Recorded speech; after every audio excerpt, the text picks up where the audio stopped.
ఇక ఎన్డీఏ శాసనసభాపక్ష సమావేశంలో కూటమి గెలుపుపై ఆసక్తికర వ్యాఖ్యలు చేశారు జనసేన అధినేత deputy CM Pawan Kalyan. NDA శాసనసభాపక్ష సమావేశానికి CM Chandrababu, deputy CM Pawan Kalyan, BJP AP chief Purandeswari సహా కూటమి ఎమ్మెల్యేలు హాజరయ్యారు. ఎన్జీఆర్ విగ్రహానికి నివాళులర్పించి ఎన్డీఏ శాసనసభాపక్ష సమావేశాన్ని ప్రారంభించారు చంద్రబాబు. ఈ సమావేశంలో పవన్ కళ్యాణ్ వైసీపీ వ్యతిరేక ఓటు చీలనివ్వనని, నేను ప్రకటన వెనుక రాష్ట్రం బాగుండాలని కోరికే తప్ప వ్యూహాలు లేవు అని వ్యాఖ్యానించారు.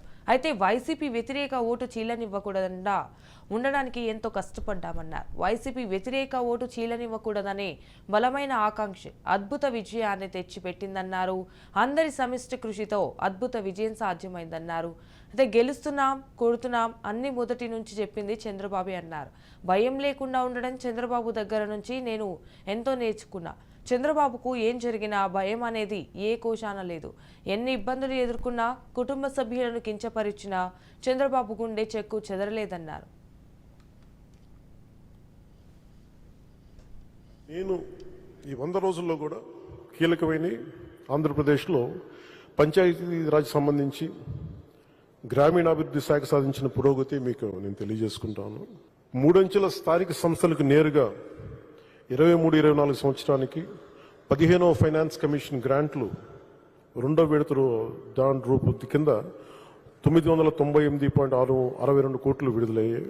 అదనంగా 24-25 ఆర్థిక సంవత్సరానికి ఒక 10 రోజుల క్రితమే తుఫాను ఆ సమయంలో 1076 కోట్ల ప్రతిపాదనలు సమర్పించబడ్డాయి.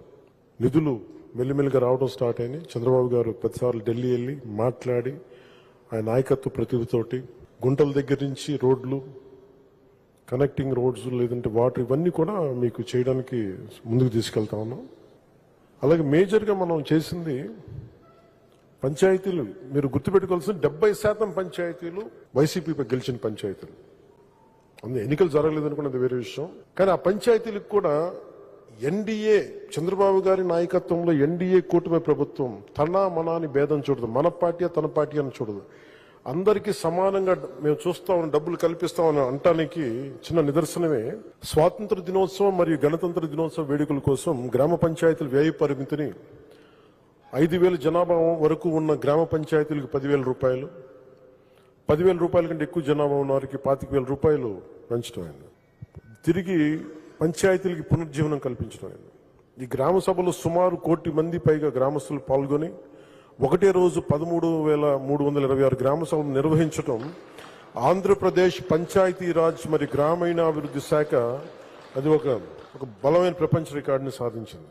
అంటే ఇది ఏంటంటే రికార్డ్స్ కాదు, కానీ ఇది ఏంటంటే ఒక కష్ట సాధ్యమైంది. అన్నిసార్లు 13,326 పంచాయతీలకు నిధులు ఇవ్వని ప్రభుత్వం గత కాలంలో మన నిధులు ఇవ్వడం కాదు, ఒకేసారి అందరినీ ఏకతాటిపైన తీసుకొచ్చి అధికార యంత్రాంగం మొత్తం కదిలింది. చంద్రబాబు గారి నాయకత్వం వాళ్ళందరూ కదిలి ఈ రోజున ఇది సాధించగలిగారు.